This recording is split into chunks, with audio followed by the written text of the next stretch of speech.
Hi, welcome to the new podcast episode of Kannada Film Club. ನನಗೆ ಒಂದು 2 days ಮುಂಚೆ ರಾಘವೇಂದ್ರ ಅನ್ನೋರೊಬ್ರು ಕಾಲ್ ಮಾಡ್ತಾರೆ. ಸರ್, ಈ ಥರ ನಿಮ್ಮದೇ ಕತೆ ಅಂತ ಒಂದು ಸಿನಿಮಾ ಮಾಡಿದ್ದೀವಿ, ರಿಲೀಸ್ ಆಗಿದೆ, ನೆಕ್ಸ್ಟ್ ಇವಾಗ ಡಿಜಿಟಲ್ ಲಾಂಚಿಗೆ ಪ್ಲ್ಯಾನ್ ಮಾಡ್ತಿದ್ದೀವಿ, ಒಂದು ಪಾಡ್ಕಾಸ್ಟ್ ಮಾಡೋಣವಾ ಅಂತ. ಅವಾಗ ನಾನು ಅವ್ರಿಗೆ ರಿಲೀಸ್ ಆಗೋಗಿದೆಯಾ ಥಿಯೇಟ್ರಿಕಲ್ಲಿ ಗೊತ್ತೇ ಆಗಲಿಲ್ವಲ್ಲ, ರಿಲೀಸ್ ಆಗಿರೋದು ಯಾವಾಗ ರಿಲೀಸ್ ಆಯಿತು ಅಂತ ಕೇಳಿದಾಗ ಅವರು ಒಂದಷ್ಟು ವಿಚಾರಗಳು ಹೇಳ್ತಾ ಹೋದರು, ಏನೇನಾಯಿತು ಸಿನಿಮಾ ಬಗ್ಗೆ ಅಂತ. ಆ್ಯಂಡ್ ಇವಾಗ ಡಿಜಿಟಲ್ ಲಾಂಚಿಗೆ ಹೇಗೆ ಪ್ಲ್ಯಾನ್ ಮಾಡ್ತಿದ್ದಾರೆ, ಅದ್ರ ವಿಚಾರದಲ್ಲಿ ಏನೇನು ಆಗ್ತಿದೆ ಅಂತ. ದೆನ್ ಐ ಥಾಟ್ ಓಕೆ, ಒಂದಷ್ಟು ಯೂಸ್ಫುಲ್ ಇನ್ಫಾರ್ಮೇಷನ್ ಸಿಗ್ಬೋದು ಆಸ್ಪೈರಿಂಗ್ ಮೇಕರ್ಸ್ಗೆ ಅಂತ. I thought will host a podcast with the director of the film Nimmade Kathe, mister Raghavendra. On that note, let's welcome Raghavendra ಅವರೇ, ವೆಲ್ಕಮ್ ಟು ದ ಪಾಡ್ಕಾಸ್ಟ್. ಮೊದಲನೇದಾಗಿ I directly get to the point. ಅದೇ, this is not to offend you are not to, ಅದೇ ಬೇರೆ ಏನು ಉದ್ದೇಶ ಅಲ್ಲ. ಒಂದು ನನಗೆ ಈ ಥರ ನೀವು ನಿಮ್ಮದೇ ಕತೆ ಅಂತ ಒಂದು ಸಿನಿಮಾ ಬಂದಿದೆ, ಆಲ್ರೆಡಿ ಥಿಯೇಟ್ರಿಕಲ್ ರಿಲೀಸ್ ಆಗೋಗಿದೆ, ಇವಾಗ OTT ರಿಲೀಸ್ ಪ್ಲ್ಯಾನ್ ಮಾಡ್ತೀರಾ ಅಂತ ಹೇಳಿದಾಗ ನಾನು ವೆರಿ ಆನೆಸ್ಟ್ಲಿ ಈ ಸಿನಿಮಾ ಬಗ್ಗೆ ಕೇಳೇ ಇರಲಿಲ್ಲ. And may be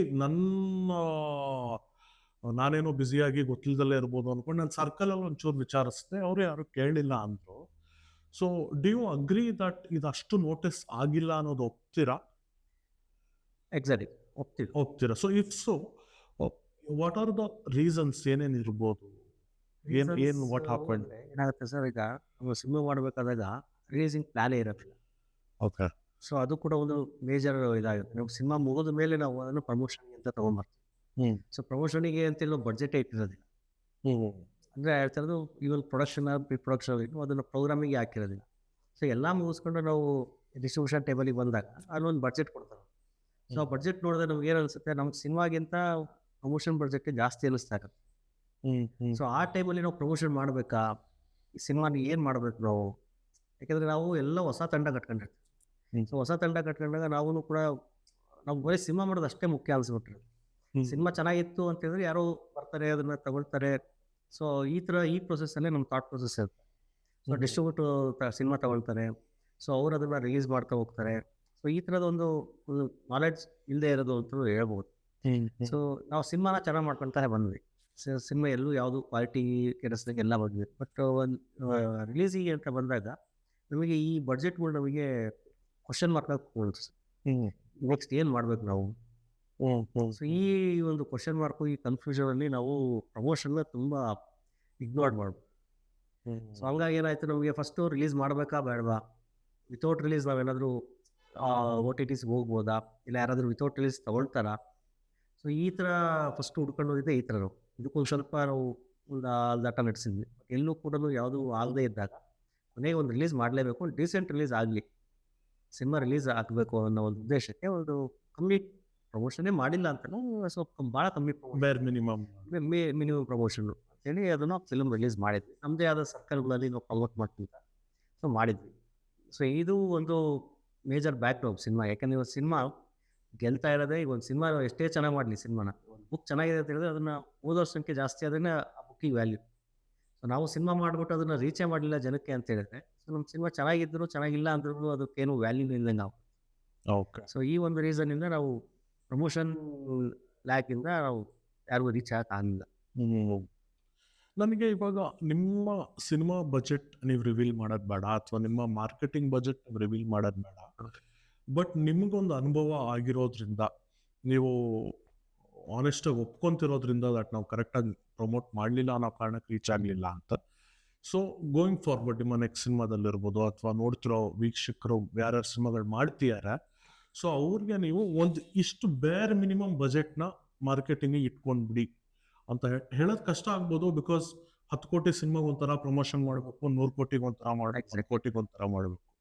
but on on average ಇಷ್ಟು % ಇಟ್ಕೊಂಡ್ಬಿಡಿ ಅನ್ನೋದು. ಇವಾಗ ಒಂದು 2 ಕೋಟಿಯಲ್ಲೋ 1 ಕೋಟಿಯಲ್ಲೋ ಸಿನಿಮಾ ಮಾಡಿದರೆ, ಒಂದು ಹೊಸಬ್ರು ಯೂಶಲಿ ಒಂದು ಲೋ ಬಜೆಟ್, ಮಿಡ್ ಕ್ಯಾಪ್ ಬಜೆಟಲ್ಲಿ ಮಾಡಿದಾಗ what is the optimum budget ನಿಮ್ಮ ಪ್ರಕಾರ?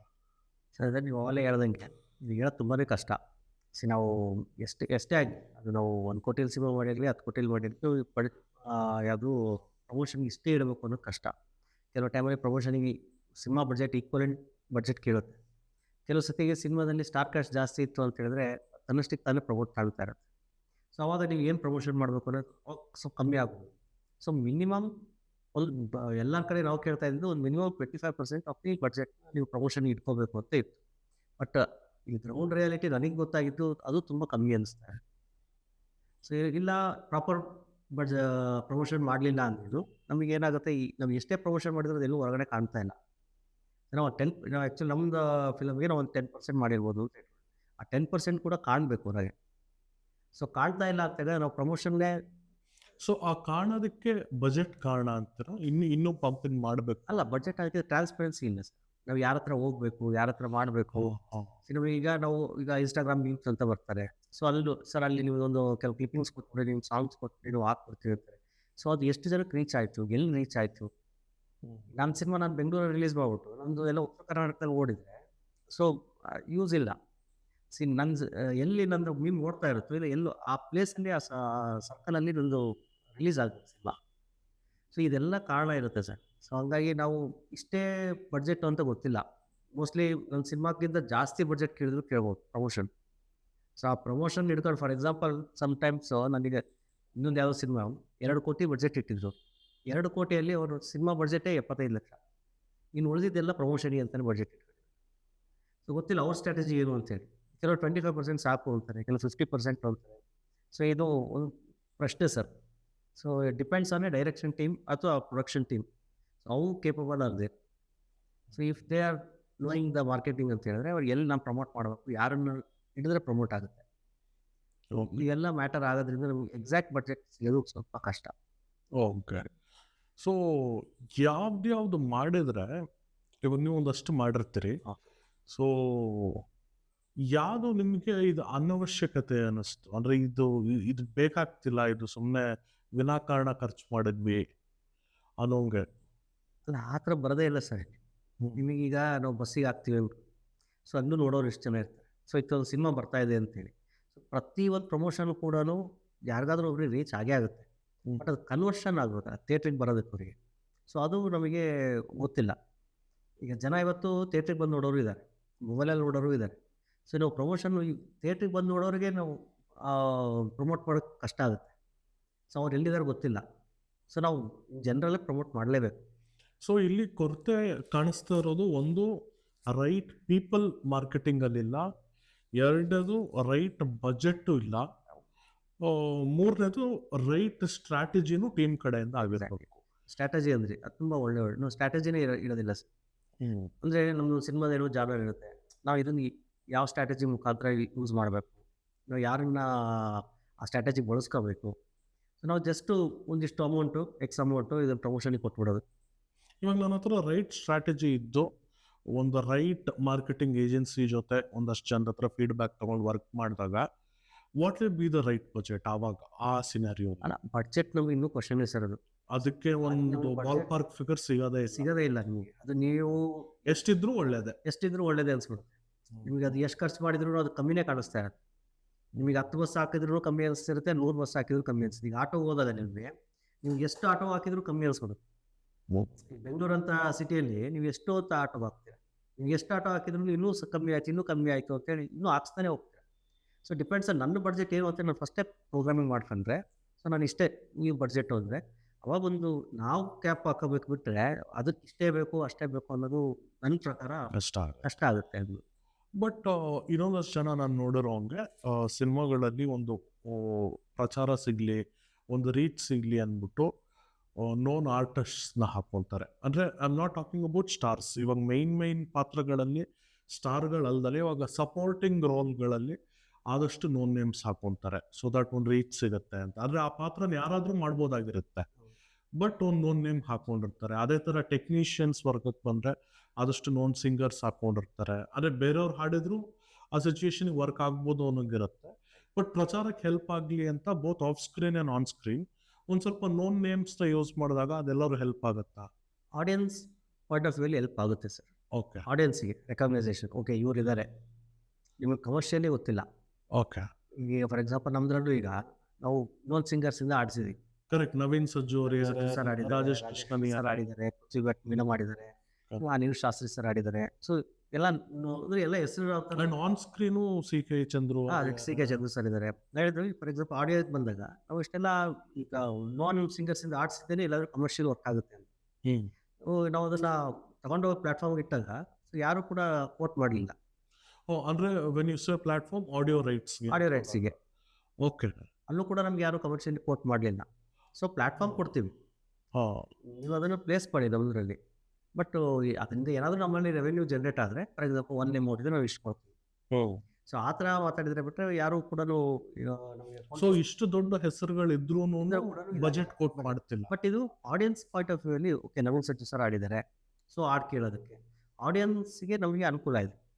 ಆಡಿಯನ್ಸ್ ಪಾಯಿಂಟ್ ಆಫ್ ವ್ಯೂ ಅಲ್ಲಿ ನಮಗೆ okay known faces and known singers ಇವರೆಲ್ಲ ಹೆಲ್ಪ್ ಆಗ್ತಾರೆ. ಬಟ್ ನೋನ್ ಸಿಂಗರ್ಸ್ ನೀವು ಹಾಕೊಂಡಿರೋದ್ರಿಂದ ನಿಮಗೆ ಆಡಿಯೋ ರೈಟ್ಸ್ಗೇನು ಹೆಲ್ಪ್ ಆಗಿಲ್ಲ. ಆಡಿಯೋ ರೈಟ್ಸ್ಗೆ ಏನು ಹೆಲ್ಪ್ ಆಗಲಿಲ್ಲ. ಓಕೆ, ಇನ್ ಟರ್ಮ್ಸ್ ಆಫ್ ಇದು ಬೇರೆ ಆರ್ಟಿಸ್ಟ್ ವೈಸ್ ಬೇರೆ ಯಾರ್ಯಾರು ನೋನ್ ನೇಮ್ಸ್ ಇದ್ರು? ಸಿ ಕೆ ಚಂದ್ರು ಸರ್ ಇದ್ದಾರೆ, ಅಭಿಲಾಷ್ ದಳಪತಿ ಅವರಿದ್ದಾರೆ. ಅವರು ಲವ್ ಮಾಕ್ಟೈಲ್ ಅಲ್ಲಿ ಫ್ರೆಂಡ್ ಕ್ಯಾರೆಕ್ಟರ್ ಮಾಡಿದ್ರು. Love mocktail and love mocktail 2 ಅಲ್ಲಿ ಫ್ರೆಂಡ್ ಕ್ಯಾರೆಕ್ಟರ್ ಮಾಡಿದ್ರು. ಅಂಡ್ ರಾಶಿಕಾ ಶೆಟ್ಟಿ ಇದ್ದಾರೆ.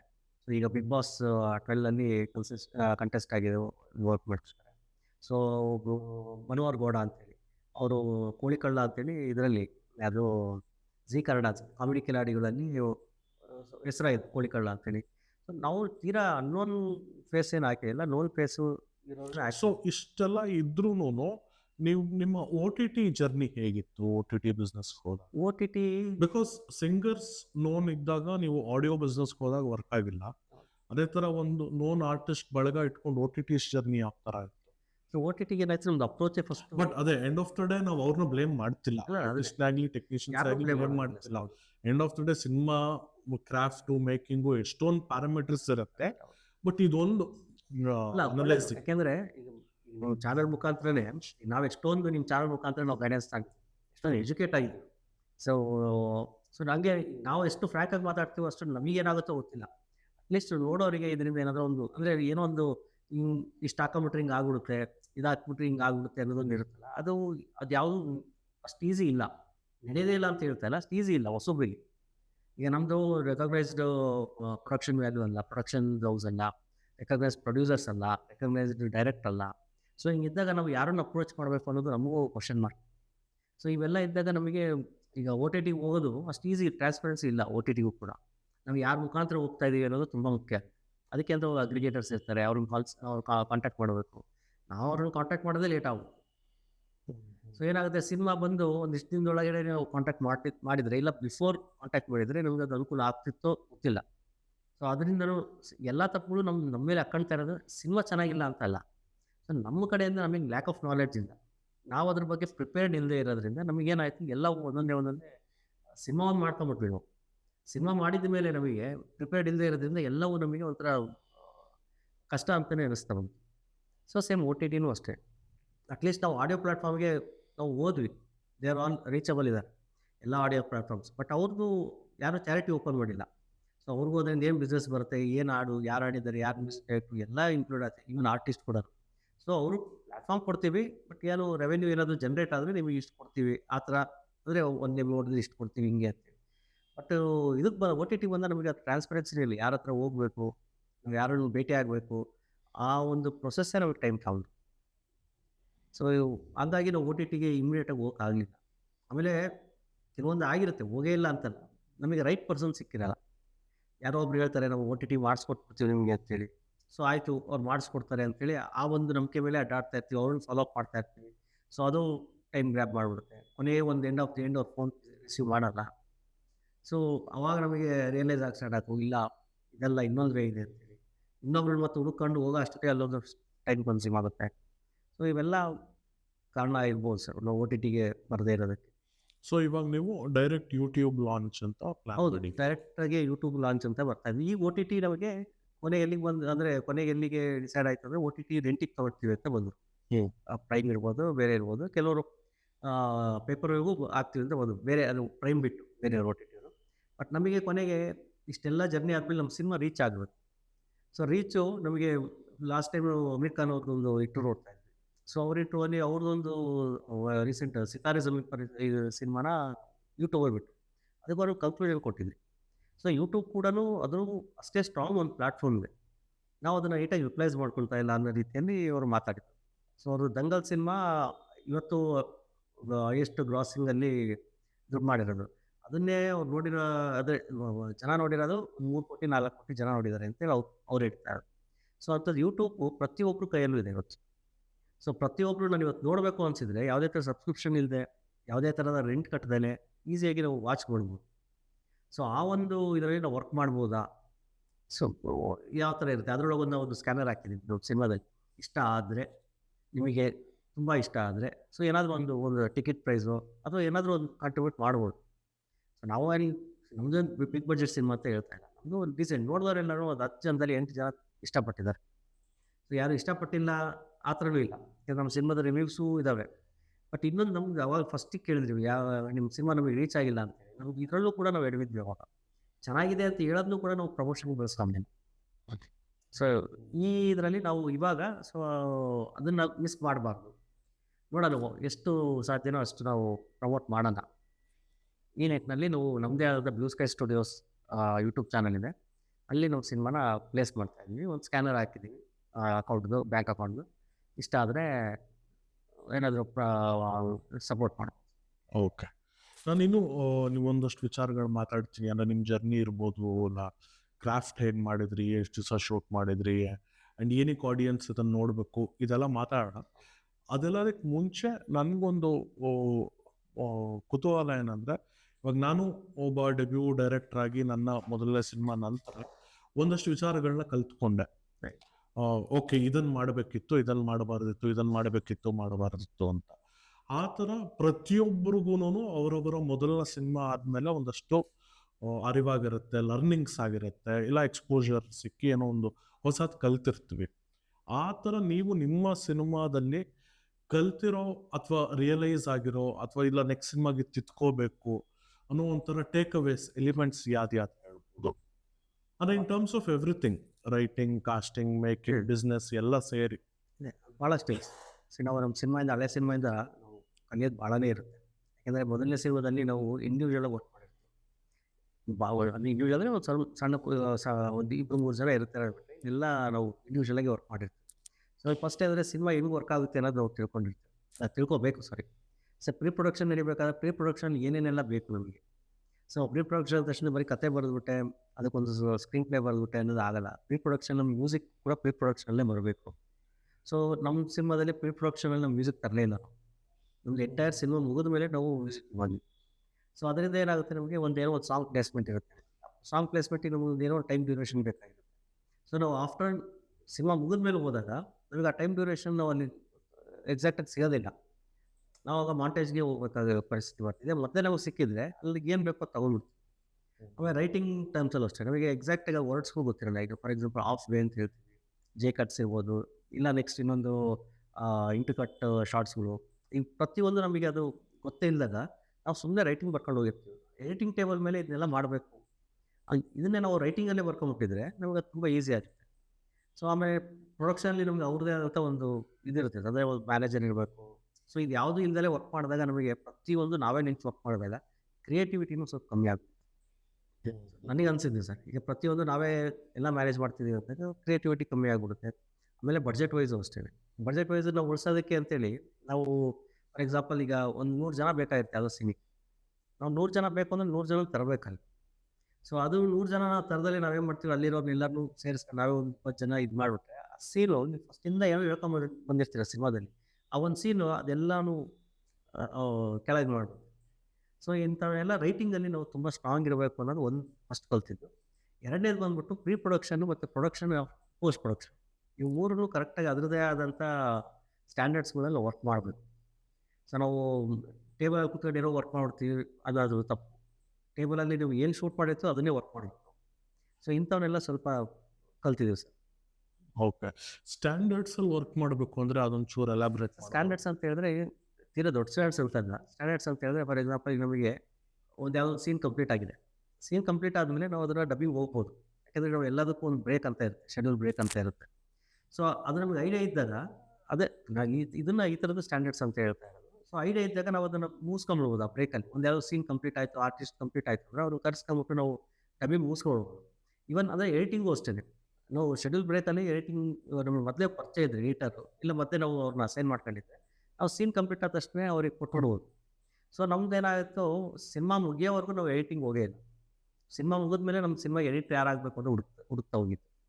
ಸೊ ಬಿಫೋರ್ ಸಿನಿಮಾ ಸ್ಟಾರ್ಟು ನೀವು ಎಡಿಟರು, ಮ್ಯೂಸಿಕ್ ಡೈರೆಕ್ಟ್ರು ಪ್ರತಿಯೊಬ್ಬರು ಅಂದರೆ ಪೋಸ್ಟ್ ಪ್ರೊಡಕ್ಷನ್ನಲ್ಲಿ ಏನು ವರ್ಕ್ ಮಾಡಬೇಕು ಅವರೆಲ್ಲ ಬಿಫೋರ್ ನೀವು ಪರಿಚಯ ಆದರೆ, ಸೊ ನಿಮಗೆ ಸಿನಿಮಾ ಶೆಡ್ಯೂಲ್ ಬ್ರೇಕ್ಸಲ್ಲೇ ನೀವು ಅದನ್ನು ಕಂಪ್ಲೀಟ್ ಪೂರ್ತಿ ಆಗದೇ ಇದ್ರೂ 50% ಆದರೂ ನೀವು ವರ್ಕ್ ಮಾಡ್ಬೋದು.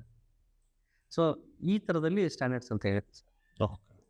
ಸೊ ಇದು ರೈಟಿಂಗ್ ಆರ್ ಮೇಕಿಂಗ್ ಹಂತದಲ್ಲಿ ಆಯಿತು. ಹೌದು. ಅಪ್ಕಮಿಂಗ್ ಇವಾಗ ಮಾರ್ಕೆಟಿಂಗ್ ಡಿಸ್ಟ್ರಿಬ್ಯೂಷನ್ ಹಂತದಲ್ಲಿ ಏನು? ಮಾರ್ಕೆಟಿಂಗ್ ಡಿಸ್ಟ್ರಿಬ್ಯೂಷನ್ ಅಂದರೆ ನಾನು ಸರ್ ಕಲ್ತಿದ್ದು ನಮಗೆ ಸಿನಿಮಾ ಬಗ್ಗೆ ಇಂಟ್ರೆಸ್ಟ್ ಕ್ರಿಯೇಟ್ ಮಾಡಬೇಕು.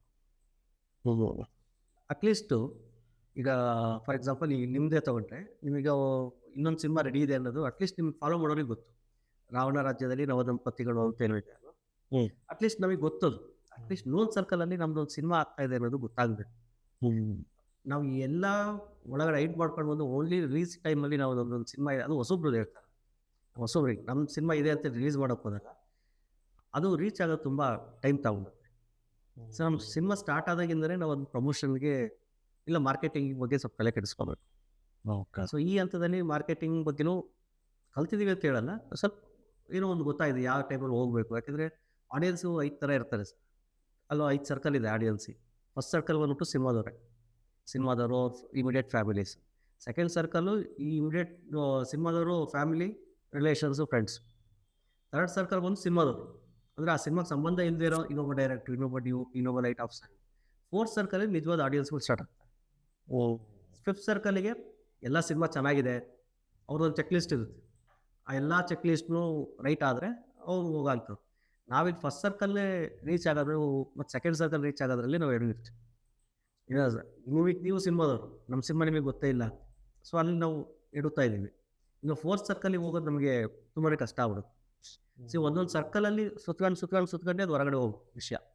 ಸೊ ನಾವು ಆ ಸರ್ಕಲ್ಲಿಗೆ ಮುಗಿಸೋದೇ ಲೇಟ್ ಆಗುತ್ತೆ ವಿಷಯನ. ಸೊ ಇನ್ನು ರಿಯಲ್ ಆಡಿಯನ್ಸಿಗೆ ತಲುಪೋದು ಇನ್ನೂ ಟೈಮ್ ತಗೊಂಡು, ಅಷ್ಟೆಲ್ಲ ಆಲ್ರೆಡಿ ಥಿಯೇಟ್ರಿಗೆ ಬಂದುಬಿಟ್ರೆ ಆಡಿಯನ್ಸಿಗೆ ಗೊತ್ತೇ ಆಗೋದು ಇಂಥದ್ದು ಸಿನಿಮಾ ಬಂದಿತ್ತು ಅನ್ನೋದೇ ಗೊತ್ತಿಲ್ಲ. ಇವತ್ತು ಹೆಚ್ಚು ಕಮ್ಮಿ 252 ಸಿನಿಮಾನೂ ಆಗಿದೆ ಸರ್. ಸೊ 250 ಸಿನಿಮಾ ನಮಗೆ ಬೆರಳೆಣಿಕೆ ಸಿನಿಮಾ ಅಷ್ಟೇ ನಮಗೆ ಬಂದಿದ್ದು ಗೊತ್ತಿದೆ. ಎಷ್ಟು ಸಿನಿಮಾ ಬಂತು, ಎಷ್ಟು ಸಿನಿಮಾ ಹೋಯ್ತು ಗೊತ್ತೇ ಇಲ್ಲ.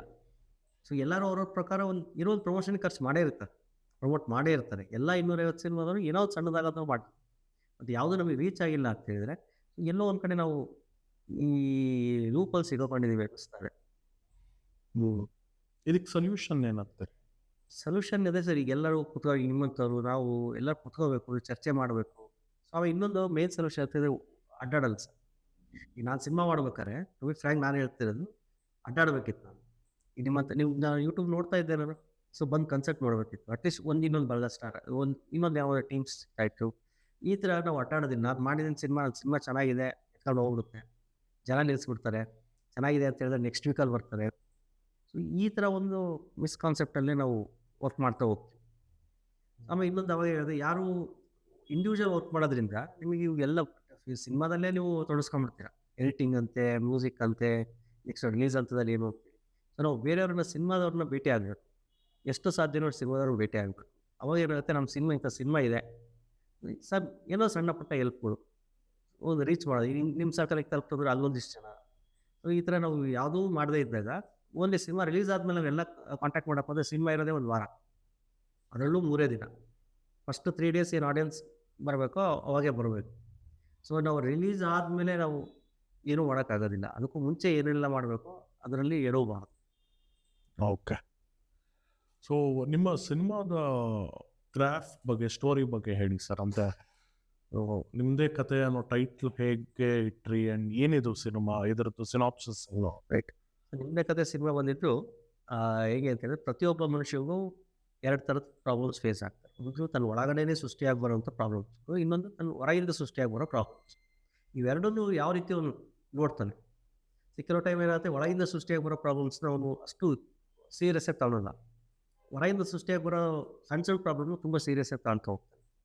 ಅದು 2 ಪ್ರಾಬ್ಲಮ್ಮು ಅಷ್ಟೇ ಸೀರಿಯಸ್ಸು, ಮತ್ತು ಅಷ್ಟೇ ಇವತ್ತಿರುತ್ತೆ ನಾಳೆ ಹೋಗುತ್ತೆ. ಬಟ್ ಪ್ರತಿಯೊಂದು ಪ್ರಾಬ್ಲಮ್ನು ಫೇಸ್ ಮಾಡಲೇಬೇಕು.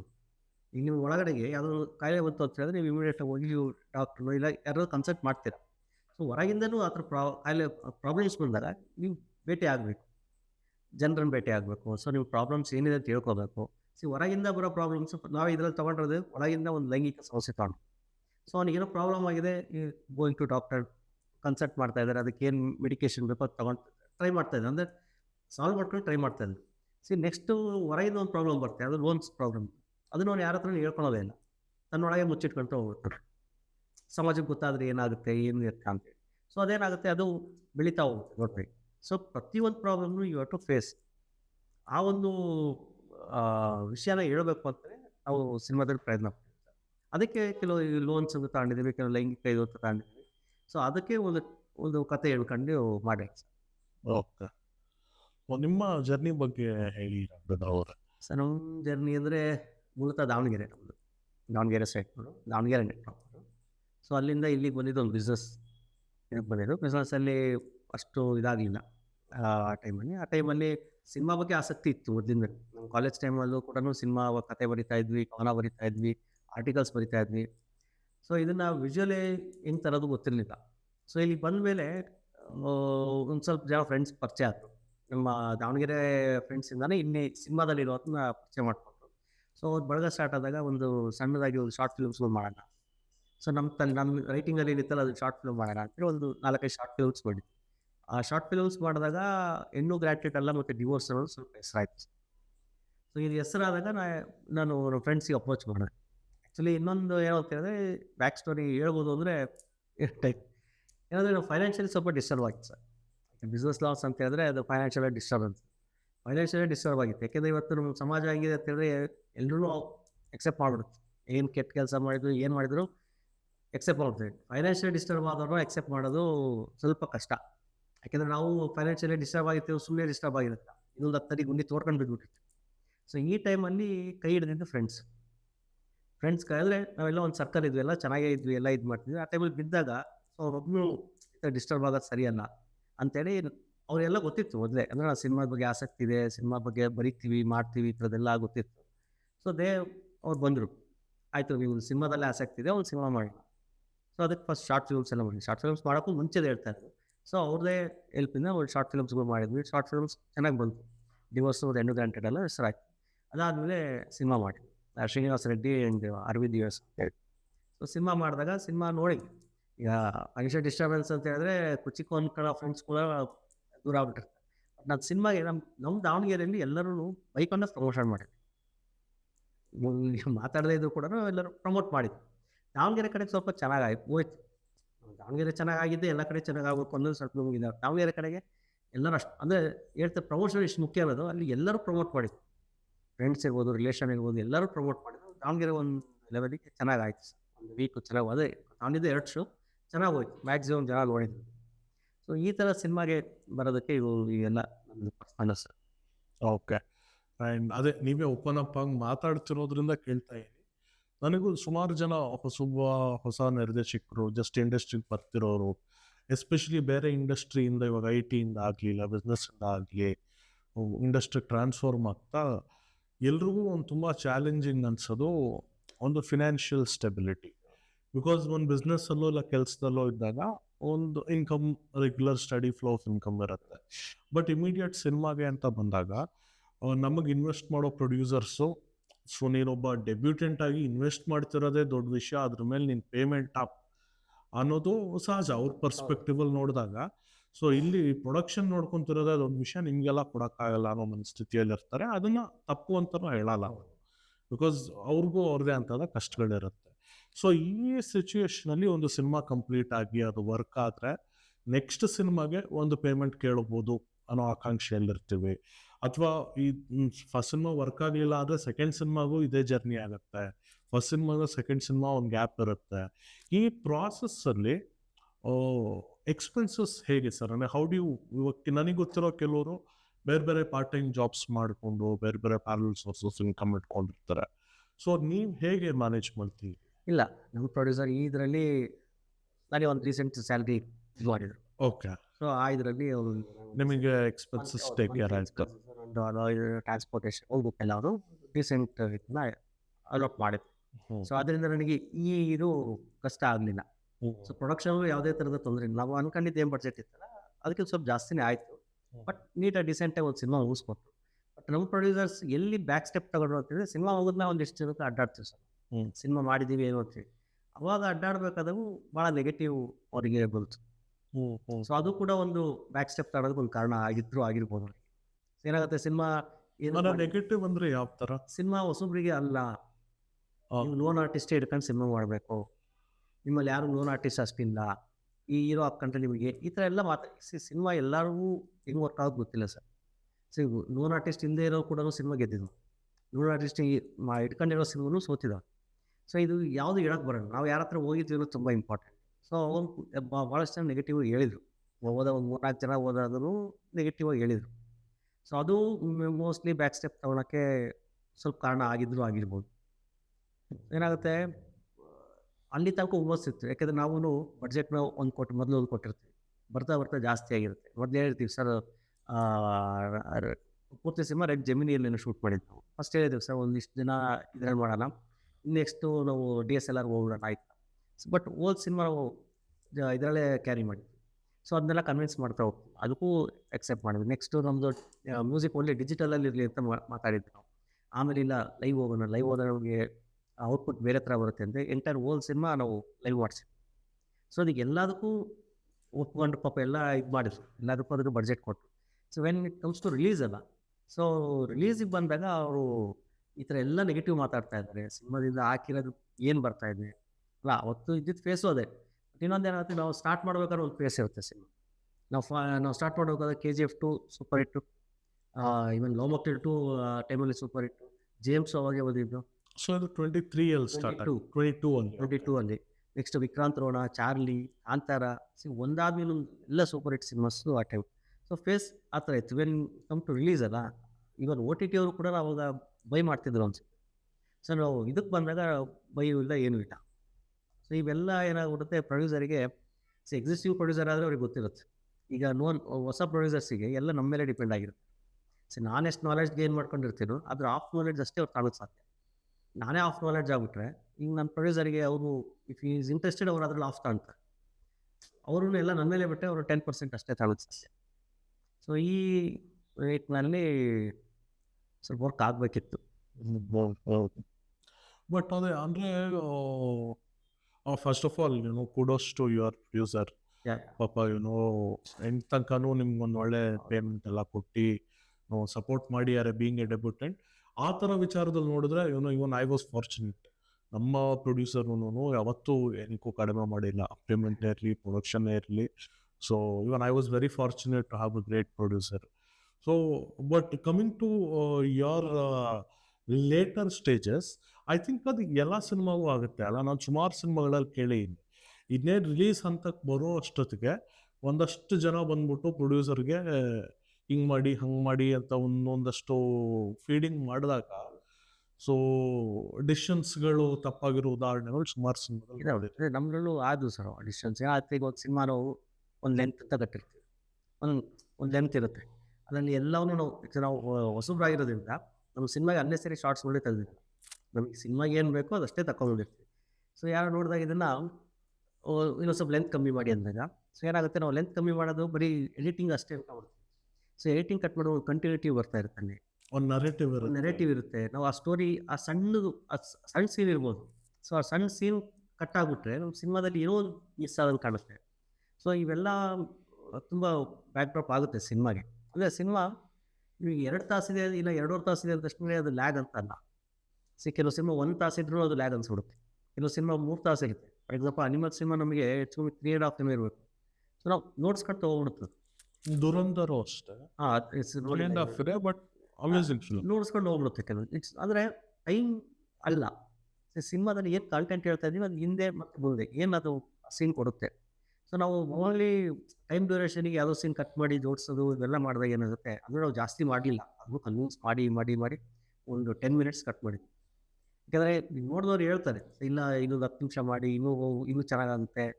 ಸೊ ಈಗ ನಮಗೆ ಒಳಗಡೆ ಇರೋರಿಗೆ ಗೊತ್ತು ಸಿನಿಮಾ ಕಟ್ ಆದರೆ ಏನು ಪ್ರಾಬ್ಲಮ್ಸ್, ಕಂಟಿನ್ಯೂಟಿ ಪ್ರಾಬ್ಲಮ್ಸ್ ಆಗುತ್ತೆ, ನಮಗೆ ಒಂಥರ ಜಂಪ್ ಕಟ್ಸ್ ಆದಂಗೆ ಆಗುತ್ತೆ. ಸೊ ಇದೆಲ್ಲ ಯಾವಾಗ ನಮ್ಗೆ ಕಟ್ ಮಾಡೋಕ್ಕೆ ಹೋದಾಗ ನಮ್ಗೆ ಗೊತ್ತಾಗ್ತಾ ಹೋಗುತ್ತೆ.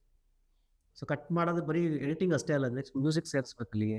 ಮತ್ತು ಅಲ್ಲಿ ಮ್ಯೂಸಿಕ್ ಮಿಸ್ ಆಯಿತು ಅಂತ ಹೇಳಿದ್ರೆ ಮತ್ತೆ ಇನ್ನೊಂದು ಸರ್ತಿ ಮ್ಯೂಸಿಕ್ ತೊಗೋಬೇಕು. ಡಬ್ಬಿಂಗ್ ಮಿಸ್ ಆದರೆ ಡಬ್ಬಿಂಗ್ ತೊಗೋಬೇಕು. ಇವನ್ DI ಇದು ಹೋಗ್ಬೇಕು. ನಾನು ಕಟ್ ಮಾಡೋದು ತಪ್ಪು ಅಂತ ಹೇಳ್ತಾ ಇಲ್ಲ. ಯಾವಾಗ ಹೋಗ್ಬೇಕು ಅಂದರೆ ನಾವಿನ್ನೂ ಈ DI ಮ್ಯೂಸಿಕ್ಕು ಯಾವ ಹೋಗ್ದಲೇ ಇದ್ದಾಗ ಅದು ತೋರಿಸಿದಾಗ ಸೊ ಏನು ಮಾಡಿದ್ರು ನಮಗೆ ಎಕ್ಸ್ಟ್ರಾ ಖರ್ಚುಗಳು ಅನ್ಸಲ್ಲ. ಅವಾಗ ಇನ್ನೂ ನಮ್ಮದು ಇದರಲ್ಲಿ ಏನೋ ರೀಲ್ ಹಂತದಲ್ಲೇ ಇರ್ತೀವಿ ಎಡಿಟಿಂಗಲ್ಲಿ. ಸೊ ಆ ಟೈಮಲ್ಲಿ ನಾವು ಏನಾದರೂ ಮಾಡಿದಾಗ ನಮಗೆ ಚಾರ್ಜ್ ಟೈಮ್ ಇರುತ್ತೆ. ಸೊ ಓಕೆ, ನಾವು ಇದನ್ನು ಕಟ್ ಮಾಡಿದರೆ ಏನು ಮಾಡ್ಬೋದು, ಎಕ್ಸ್ಟ್ರಾ ಶಾರ್ಟ್ಸ್ ತಗೋಬೋದಾ. ಸೊ ಇದು ಎಲ್ಲ ಪೂರ್ತಿ ಕಂಪ್ಲೀಟ್ ಆದಮೇಲೆ ಸಿನಿಮಾ DI ಆಗಿ ಇನ್ನೇನು ರಿಲೀಸ್ ಆ ಹಂತದಲ್ಲಿ ತೋರ್ಸೋಕೆ ಹೋದಾಗ ಕಟ್ ಅಂತ ಹೇಳಿದಾಗ ನಾವು ಈಗ ಬಂದು ಅದನ್ನು ಎಡಿಟಿಂಗ್ ಕೂತ್ರೆ ನಮ್ಗೆ ಎಷ್ಟೆಲ್ಲ ಪ್ರಾಬ್ಲಮ್ಸ್ ಇದೆ ಅನ್ನೋದು ಅದು ಮೋಸ್ಟ್ ಆಫ್ ದ ಜನಕ್ಕೆ ಗೊತ್ತಾಗಲ್ಲ. ಅದನ್ನು ಬೆಳೆಸಿ ಹೇಳಬೇಕು, ಯಾರಿಗೆ ಪ್ರೊಡ್ಯೂಸರ್ ಆದವರಿಗೆ ನಾವು ಗೈಡ್ ಮಾಡಬೇಕು, ನಾವು ಎಜುಕೇಟ್ ಮಾಡಬೇಕು. ಆ ಟೈಮ್ ತನಕ ನಾವೇ ಬಜೆಟ್ ಜಾಸ್ತಿ ಆಗಿಬಿಟ್ಟಿದೆ, ಇನ್ನು ಏನು ಗೈಡ್ ಮಾಡೋದು. ನಾವು ಕೂಡ ನಮ್ಮ ಒಂದು ಸರ್ತಿ ಕನ್ವಿನ್ಸ್ ಮಾಡಿದಾಗ ಸೋತ್ಬಿಡ್ತೀವಿ. ಇದು ಫಸ್ಟಿಂದ ಕನ್ವಿನ್ಸ್ ಮಾಡ್ಕೊಂಡು ಬಂದಿರ್ತೀವಿ. ಈವನ್ ಸ್ಟೋರಿ ವಿಷಯದಾಗ ಕನ್ವಿನ್ಸ್ ಮಾಡಿರ್ತೀವಿ, ಬಡ್ಜೆಟ್ ವಿಷಯದಾಗ ಕನ್ವಿನ್ಸ್ ಮಾಡಿರ್ತೀವಿ. ಪ್ರತಿಯೊಂದು ಕನ್ವಿನ್ಸ್ ಮಾಡಿದಾಗ ರಿಲೀಸ್ ಅಂತಕ್ಕೆ ಬಂದಾಗ ನಾವು ಕನ್ವಿನ್ಸಿಂಗ್ ನಿಂತು ಸ್ಟಾಪ್ ಆಗೋದು. ನಮಗೆ ಅಲ್ಲೆಲ್ಲೋ ಕೊನೆ ಅನಿಸ್ತಾ ಇರುತ್ತೆ ಈ ಟೈಮ್ ರಿಲೀಸ್ ಬೇಡ ಅಂತ. ಇದಾಗಲೇ 2 ಸತಿ ಪೋಸ್ಟ್ಪೋನ್ ಆಗ್ಬಿಟ್ಟಿರುತ್ತೆ. ಇವು ಪೋಸ್ಟ್ಪೋನ್ ಅಂದ್ರೆ ಏನಾಗುತ್ತೆ. ಸೊ ಇದನ್ನು ಪ್ರತಿ ಒಂದು ಸ್ಟೇಜಲ್ಲೂ ಕನ್ವಿನ್ಸಿಂಗ್ ಆಗಲೇಬೇಕು. ಅದು ಪ್ರಾಪರ್ ಕನ್ವಿನ್ಸಿಂಗ್ ಇರಬೇಕು. ಯಾಕಂದರೆ ಪ್ರೊಡ್ಯೂಸರ್ ಅನ್ನೋರು ಕೊನೆಗೆ ಎಲ್ಲರೂ ಈಗ ನೋಡಿ ನಮಗೂ ಏನೋ ಒಂದು ಕೊಟ್ಟು ಮಾಡೋದು ಪ್ರತಿ ಮಂತ್ಲಿ. ಎಲ್ಲ ಕೊನೆಗೆ ಪ್ರೊಡ್ಯೂಸರ್ ಒಬ್ಬರೇ ನಿಂತ್ಕೊಳ್ಳೋದು. ಎಲ್ಲರೂ ಅವ್ರವ್ರ ಪೇಮೆಂಟ್ಸ್ ಎಲ್ಲರದ್ದು ಆಗುತ್ತೆ, ಇನ್ಕ್ಲೂಡಿಂಗ್ ಡೈರೆಕ್ಟ್ರು ಸೇರಿ ಎಲ್ಲರೂ ಅವ್ರ ಪೇಮೆಂಟ್ಸ್ ಆಗುತ್ತೆ. ಬಟ್ ಪ್ರೊಡ್ಯೂಸರ್ ಒಬ್ಬರಿಗೆ ಇವತ್ತು ಏನು ಬಂತು ಅಂತ ಕೇಳಿದರೆ, ಸೊ ಈ ಒಂದು ಎಕ್ಸ್ಟರ್ನಲ್ ವ್ಯಾಲ್ಯೂಸ್ ಅಲ್ಲಿ ಸಿನಿಮಾದಲ್ಲಿ ಇದೊಂದು ವ್ಯಾಲ್ಯೂ, ಒಂದು ಸಂಬಂಧಗಳ ಒಂದು ವ್ಯಾಲ್ಯೂನ ಈ ಸಿನಿಮಾದಲ್ಲಿ ನಾವು ಏನಂದರೆ ಹೊರಗಿಂದ ಕಟ್ಕೊಟ್ಟಿದ್ದಾರೆ. ಅದು ಯಾರಿಗೂ ಗೊತ್ತಾಗೋದೇ ಇಲ್ಲ. ನೀವು ಎಷ್ಟೋ ಜನ ನಮ್ಮ ಸಿನಿಮಾ ಅಂತ ಹೇಳ್ತಾರೆ, ಎಷ್ಟೋ ಸಿನಿಮಾ ವರ್ಕ್ ಆಗ್ತಾವೆ.